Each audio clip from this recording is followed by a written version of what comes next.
ప్రియమిత్రులారా, మరొకసారి మిమ్మల్ందరినీ ప్రేమధార కార్యక్రమానికి ప్రేమపూర్వకంగా ఆహ్వానిస్తున్నాం. మీరు క్రమంగా దేవుని దయలో, ఆయన కృపలో వర్ధిల్లుతూ క్షేమంగా ఉండాలని కోరుకుంటున్నాం. ఈ కార్యక్రమములు మీ ఆధ్యాత్మిక జీవితాలకు మేలుకరంగా ఉంటున్నాయని, అందలి సత్యాలు మీ జీవితంలో అన్వయించుకుంటున్నారని విశ్వసిస్తున్నాము.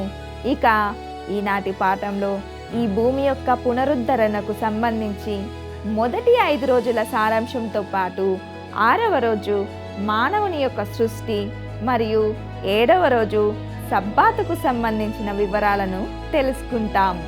ఇక సందేశాన్ని విందామా?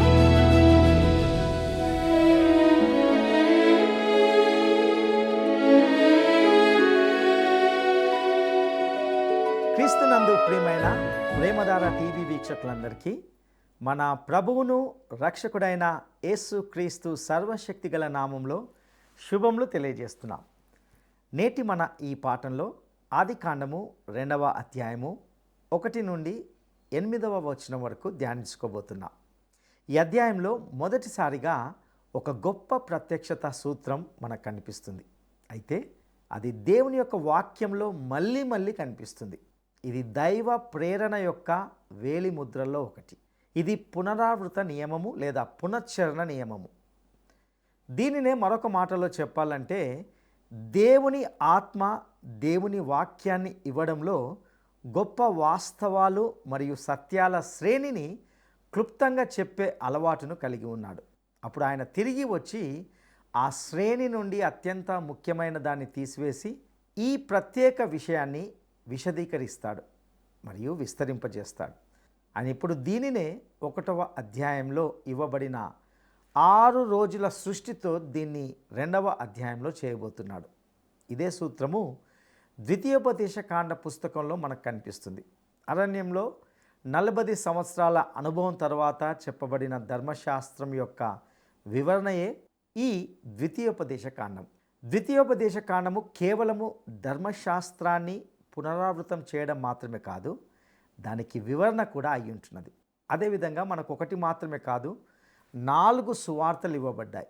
దేవుని యొక్క వాక్యం అంతటా ఈ విధానము పదే అనుసరించబడింది. ఇక సబ్బాతు దినాన్ని గురించిన వివరాలను విశేషాలను గురించి మనం తెలుసుకుందాం. 2వ అధ్యాయంలో 6 రోజుల సృష్టి నుండి వివరించబడింది మనిషికి సంబంధించింది మరియు మనము సబ్బాతు దినంతో దీన్ని ప్రారంభిస్తాం. ఇక మనము ఆదికాండము 2వ అధ్యాయము 1 నుండి 3 వచనాలను గమనిద్దాం. ఆకాశమును భూమియు వాటిలోనున్న సమస్త సమూహమును సంపూర్తి చేయబడెను. దేవుడు తాను చేసిన తన పని 7వ దినములోగా సంపూర్తి చేసి తాను చేసిన తన పని అంతటి నుండి 7వ దినమున విశ్రమించెను. కాబట్టి దేవుడు ఆ 7వ దినమును ఆశీర్వదించి పరిశుద్ధపరిచాడు. ఏలయనగా దానిలో దేవుడు తాను చేసినట్టు సృజించినట్టు తన పని అంతటి నుండి విశ్రమించెను. ప్రియులారా, సబ్బాతు దినం యొక్క ప్రాముఖ్యతను కోల్పోవద్దని, దానిని గూర్చి సరి అయిన అవగాహనను కలిగి ఉండాలని నేను మిమ్మల్ని కోరుతున్నాను.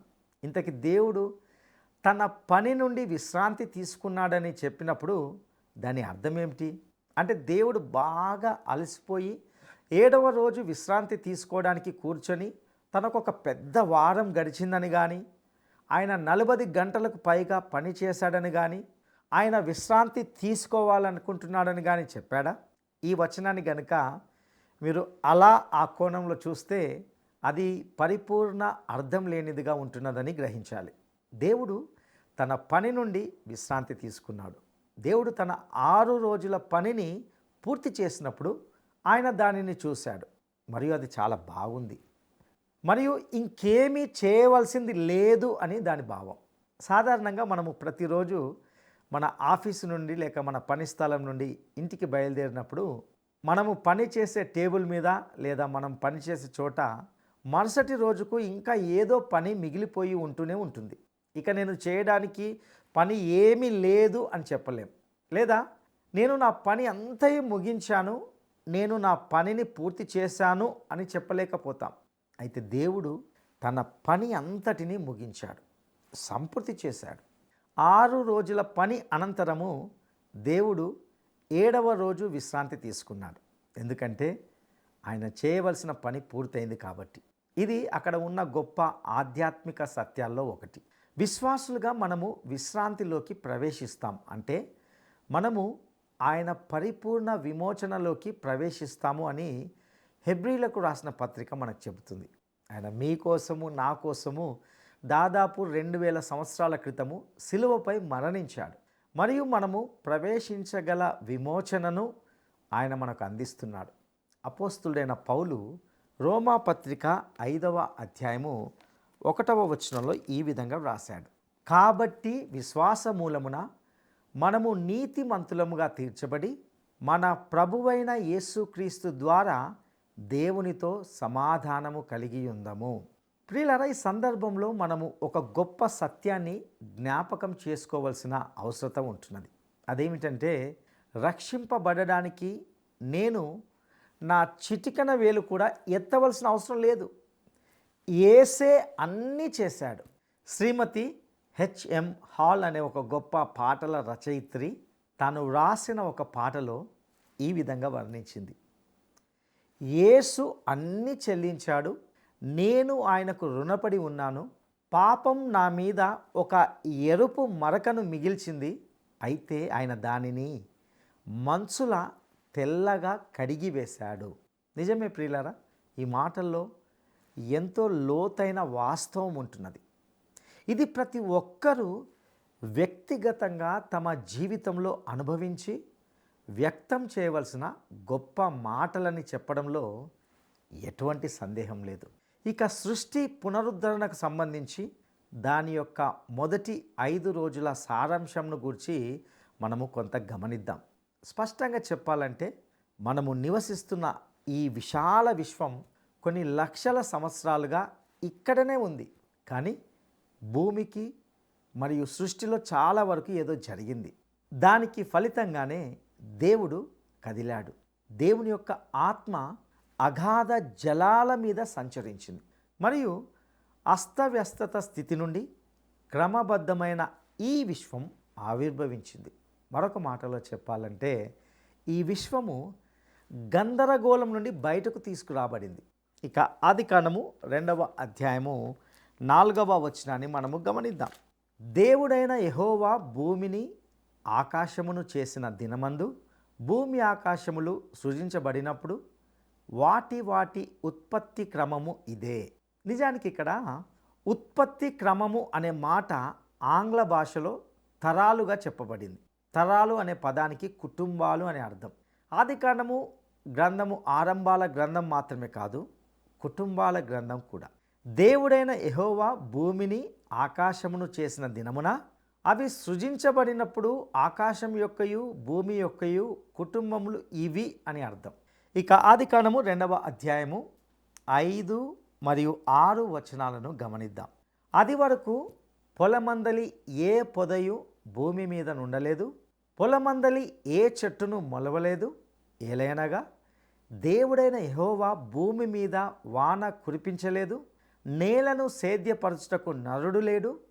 అయితే ఆవిరి భూమి నుండి లేచి నేల అంతటిని తడిపెను. ప్రియులరా, ఇక్కడ మనము ఒక విషయాన్ని జాగ్రత్తగా గమనించాలి. మానవుడు భూమిపై ఉండకముందే ఇదంతా ఇక్కడ ఉంది. మరియు ఇప్పుడు మనము 1వ అధ్యాయంలో దేవుని యొక్క ఉద్దేశాన్ని కనుగొనడం ప్రారంభించగలం. 1వ అధ్యాయంలో దేవుడు తాను చేయబోయే మనిషి కోసము ఒక ఇంటిని సిద్ధం చేస్తున్నాడు. దేవుడు ఇప్పుడు ఈ మనిషిని తన కోసం సిద్ధం చేసిన ప్రదేశానికి తరలించడానికి సిద్ధమవుతున్నాడు. ఇక మానవుని సృష్టికి సంబంధించిన విషయాలను గమనిద్దాం. ప్రియులారా, మొదటి అధ్యాయంలో మనం చూసినట్లుగా మొదట ఏమీ లేదు, ఈ మొత్తము శూన్యంగా ఉండింది. అయితే ఆ తర్వాత నిర్జీవ పదార్థము ఉనికిలోకి వచ్చింది. ఆదియందు దేవుడు ఆకాశమును భూమిని సృజించెను. సృష్టిలో తదుపరి దశ సజీవ పదార్థం అంటే జీవము యొక్క సృష్టి అన్నమాట. ఈ మొదటి అధ్యాయము 21వ వచనంలోనే దేవుడు గొప్ప తిమింగలాలను మరియు తర్వాత అన్ని జంతు జీవులను సృష్టించాడని మనం చూసాం. ఆయన జంతు జీవాన్ని సృష్టించాడు. అయితే స్పష్టంగా వృక్ష జీవం అనేది నాశనం కాలేదు మరియు పునఃసృష్టి సమయంలో విత్తనం అప్పటికే భూమిలో ఉంది. నేను దీనిపై ఖచ్చితమైన అభిప్రాయము చెప్పదలుచుకోలేదు, కానీ ఇక్కడ దీని భావం ఇదే అనిపిస్తుంది. ఈ విషయంలో దేవుడు మనకు చాలా తక్కువ విషయాలనే చెప్పాడు. ఇక ఇప్పుడు సృష్టిలో తదుపరి దశ లేక మెట్టు ఎవరంటే మనిషి. వాస్తవానికి సహజ పరివర్తన అంటూ ఏది లేదు మరియు భూమిపై హోమోసెపియన్స్ అనగా వివేకవంతులైన మానవుల ఆవిర్భావానికి దారితీసే అంతరాన్ని పరిణామ సిద్ధాంతము ఎన్నడూ పూడ్చలేదు. అందువలనే మానవుని రాక కోసము ఈ భూమి సిద్ధం చేయబడిందని మనం గ్రహించాలి. ఇక ఆదికాండము 2వ అధ్యాయము 7వ వచనాన్ని మనం గమనిద్దాం.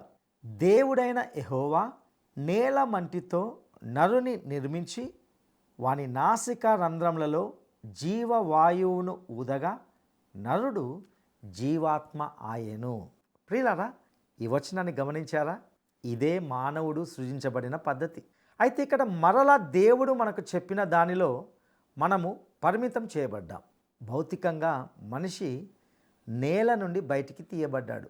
మన శరీరము దాదాపు 15 లేదా 16 రసాయన మూలకాలతో తయారయ్యాయనే విషయము చాలా ఆసక్తికరంగా ఉంటున్నది. అదే రసాయన మూలకాలు భూమిలో కూడా ఉన్నాయి. ఎందుకంటే మనిషి యొక్క భౌతిక భాగము నేల యొక్క దుమ్ము లేదా మట్టి నుండి తీయబడింది. ఒకవేళ గనక మనము తయారు చేయబడిన విధంగా మనలోని రసాయన మూలకాలను ఒక్కొక్కటిగా వేరువేరుగా విడగొట్టి వాటి విలువ డబ్బు పరంగా లెక్కించి చూస్తే మన విలువ చాలా తుచ్చమైనదిగా, అల్పంగా, ఎంతో తక్కువగా ఉంటుంది. మనము నేల దుమ్ముతో తయారు చేయబడినందున అదే మన శారీరక విలువ యొక్క పరిధి. అయితే మనిషి దుమ్ము మట్టి కంటే కూడా ఎక్కువ. భౌతికంగా మనిషి మట్టి మరియు అతడు మట్టిలోకే తిరిగి వెళ్తాడు. కానీ అతని యొక్క ఆత్మ దేవుని యొద్దకు వెళ్తుంది. ఎందుకంటే దేవుడైన యెహోవా వాని నాసిక రంధ్రములలో జీవవాయువును ఊదగా నరుడు జీవాత్మగా అయ్యాడు. దేవుడు అతనిలోకి జీవవాయువును ఊదాడు. దేవుడు మనిషికి శారీరక లేదా మానసిక జీవితాన్ని ఇచ్చాడు. ఆపై దేవుడు అతనికి ఆధ్యాత్మిక జీవితాన్ని కూడా ఇచ్చాడు. మరొక మాటలో చెప్పాలంటే మనిషి ఇప్పుడు తన సృష్టికర్తతో అద్భుతమైన సంబంధంలోకి తీసుకురాబడ్డాడు. అతడు తన ఉనికిలో దేవుని యొక్క సామర్థ్యాన్ని కలిగి ఉన్నాడు. ప్రియులారా, మనకు తెలిసినంత వరకు దేవుని విశ్వంలో కనిపించే అన్ని ఇతర జీవుల నుండి మనిషిని వేరు చేసేది ఇదే అని చెప్పవచ్చు. వాస్తవానికి దేవదూతలు ఉన్నారు, కానీ వాటి గురించి మనకు చాలా తక్కువ మాత్రమే తెలుసు. మానవ జాతి ఈ దశ వరకు పరిణామం చెందుతూ వచ్చిందని, ఆపై దేవుడు ఈ పరిణామం చెందిన దానితో లేదా పరిణామ ఉత్పత్తితో పనిచేయడం ప్రారంభించాడని ఆస్తిక పరిణామవాదులు అంటున్నారు. అయితే ఏ రకమైన పరిణామ సిద్ధాంతం కూడా మానవ భాషను వివరించలేదు. అది మానవ మనస్సాక్షిని వివరించలేదు మరియు అది మానవ వ్యక్తిత్వాన్ని కూడా వివరించలేదు. పరిణామ సిద్ధాంతానికి కొంత ఇబ్బంది కలిగించే 3 విషయాలు ఇవే. ఒక మనిషి ఎముకలను తీసుకొని వాటిని ఏదైనా నరవానరం, బహుశా ఒక కోతి లేదా గుర్రం యొక్క ఎముకలతో పోల్చడం చాలా సులభం. వాటి మధ్య స్పష్టమైన పోలిక ఉంటుందని నేను ఖచ్చితంగా చెప్పగలను. అయినప్పటికీ వాటి మధ్య పెద్ద తేడా కూడా ఉంది. ఒక నిర్దిష్ట పోలిక ఉంటుందని నేను ఆశిస్తాను. ఎందుకంటే ఈ జీవులు మనము మానవులుగా జీవించే అదే వాతావరణంలో కదలాలి. సహజంగానే వాటి శరీర నిర్మాణము ఒకేలా ఉండాలి. ఉదాహరణకు ఫోర్డ్ ఆటోమొబైల్ మరియు షావర్లెట్ ఆటోమొబైల్ యొక్క చట్రం అనగా దాని యొక్క నిర్మాణపు ఫ్రేమ్ మధ్య చాలా అద్భుతమైన సారూప్యత ఉంది. అయితే ఆ విషయాన్ని మీరు దానిని ఫోర్డ్ మోటార్ కంపెనీకి కానీ లేదా జనరల్ మోటార్స్కు చెప్పడము ఎంతమాత్రం మంచిది కాదు. ఎందుకంటే ఈ రెండిటి మధ్య విస్తృతమైన వ్యత్యాసం ఉందని వారే మీకు చెప్తారు. అయితే మీరు చట్రాన్ని చూసినప్పుడు చాలా అద్భుతమైన సారూప్యం ఉంది. మీరు 4 చక్రాలను అమర్చగల ఒక స్థిరమైన వస్తువుతో ప్రారంభించాలి. ప్రతి మూలలో ఒక చక్రం ఉండాలి మరియు అది కొంతవరకు దీర్ఘ చతురస్రాకారంలో ఉండాలి. ఎందుకంటే ఫోర్డ్ మరియు షావర్లెట్ రెండు కూడా రహదారి పైకే రావాలి. ఒక కారు అనగానే అది సమతుల్యతను కలిగి ఉండాలి మరియు దానిని కదిలించడానికి దానికి ఒక మోటార్ ఉండాలి. కాబట్టి వాటి మధ్య సారూప్యత ఉండవచ్చు, కానీ దాని అర్థము అవి రెండు ఒకే కర్మాగారం నుండి వచ్చాయని కాదు. మనిషికి మరియు ఈ ఇతర జీవులకు మధ్య ఉన్న సారూప్యత గురించి అలాంటి అతిశయోక్తి జరిగిందని నేను భావిస్తున్నాను. మనిషి వాస్తవానికి వేరే జీవి. దేవుడు అతని శ్వాస ప్రదేశాల్లోకి జీవ శ్వాసను ఊదాడు మరియు మనిషి జీవాత్మ అయ్యాడు. మనిషి సృష్టించబడిన విధానము నిజంగా భయమును మరియు ఎంతో ఆశ్చర్యమును పుట్టించేదిగా ఉంటున్నది. ఎందుకంటే మానవుడు ఎంతో అద్భుతంగా తయారు చేయబడ్డాడు. అది మనము స్పష్టంగా గుర్తుంచుకోవలసిన విషయం. మానవునికి మరియు ఈ ఇతర జీవులకు మధ్య ఉన్న సారూప్యతను చాలా అతిగా చెప్పారని నేను భావిస్తున్నాను. మానవుడు ఒక విభిన్నమైన ప్రాణి. దేవుడు అతని నాసికా రంధ్రాల్లోకి తన జీవవాయువును ఊదాడు మరియు మానవుడు జీవించే ఆత్మగా మారాడు. మానవుడు భయమును మరియు ఆశ్చర్యాన్ని కలిగించే విధంగా సృష్టించబడ్డాడు. మనము ఈ విషయాన్ని స్పష్టంగా తప్పకుండా గుర్తుంచుకోవాలి. ఇక ఆదికాండము 2వ అధ్యాయము 8వ వచనాన్ని మనం గమనిద్దాం. దేవుడైన యెహోవా తూర్పున ఏదెనులో ఒక తోట వేసి తాను నిర్మించిన నరుని దానిలో ఉంచెను. ప్రియులారా, ఏదెను తోట అనేది ఎక్కడ ఉందో నేను మీకు చెప్పలేను. అది టైగ్రిస్ యూఫ్రటీస్ లోయలో ఎక్కడో ఉందని నేను ఖచ్చితంగా అనుకుంటున్నాను. వాస్తవానికి అది మొత్తం లోయ కావచ్చు. వాస్తవానికి ఆ లోయ చాలా సారవంతమైన ప్రదేశం మరియు అది ఇప్పటికీ ఉంది. ఇది సారవంతమైన నెలవంకలో భాగం అని చెప్పవచ్చు. ఒకప్పుడు ఆ ప్రాంతంలో నివసించే ప్రజలు అక్కడ ఎటువంటి ధాన్యం కూడా నాటలేదు. వారు కేవలం దానిని పండించారు, ఎందుకంటే అది స్వయంగా పెరిగింది. ఈ ప్రాంతం ఖచ్చితంగా ఒకరోజు మళ్ళీ భూమికి కేంద్రంగా మారే అవకాశం ఉంటున్నది. ప్రియ సహోదరుడా, సహోదరి, ఈనాటి సందేశంలో మనము సబ్బాతు దినం యొక్క ప్రాముఖ్యతను గురించి తెలుసుకున్నాం. దేవుడు ఈ సృష్టి అంతటిని సృష్టించి ఏదో అలసిపోయాడని దీని భావం కాదు, కానీ తన సృష్టి ప్రణాళికను అంతటినీ సంపూర్ణంగా ముగించి చివరకు మనము ప్రవేశించగల నిత్య విశ్రాంతిని, విమోచనను ఆయన మనకు అందిస్తున్నాడని నేర్చుకున్నాం. దేవుడే మానవునికి కావలసిన ప్రతిదీ సిద్ధం చేశాడు. ముఖ్యంగా మానవుడు అనగా నీవు నేను రక్షించబడడానికి చేయవలసింది లేదా ఇంకా పూర్తి చేయాల్సింది, నెరవేర్చవలసింది అంటూ ఏమీ లేదు. అట్టి అవసరం కూడా ఏమీ లేదు. ఎందుకంటే మన రక్షణకు సంబంధించి యేసే అన్నీ చేశాడు. మానవుని రాక కోసము ఈ భూమి సిద్ధం చేయబడిందని మనం గ్రహించాం. మనిషి యొక్క భౌతిక భాగము నేల యొక్క దుమ్ము లేదా మట్టి నుండి తీయబడింది. కాబట్టి మనుషులుగా మన విలువ చాలా తుచ్చమైనదిగా, ఎంతో అల్పంగా, ఎంతో తక్కువగా ఉంటుంది. ఈ మట్టి ఘటములో దేవుడు జీవవాయువును ఊదాడు. దేవుడు మనిషికి శారీరక లేదా మానసిక జీవితాన్ని ఇచ్చాడు.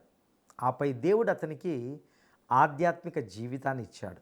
దేవుని విశ్వంలో కనిపించే అన్ని ఇతర జీవుల నుండి మనిషిని వేరు చేసేది ఇదే. మనిషి దేవుని స్వరూపంలో, దేవుని యొక్క పోలికలో ఒక ప్రత్యేకమైన ప్రాణిగా సృజించబడినప్పటికీ పాపము ద్వారా మనిషి దేవుని నుండి దూరమయ్యాడు. దేవుడు అనుగ్రహించిన ఆత్మ చచ్చిన స్థితికి వెళ్ళింది. ఈ ఆత్మను మరలా బ్రతికించడానికే ప్రభువైన యేసుక్రీస్తు ఈ లోకానికి వచ్చాడు.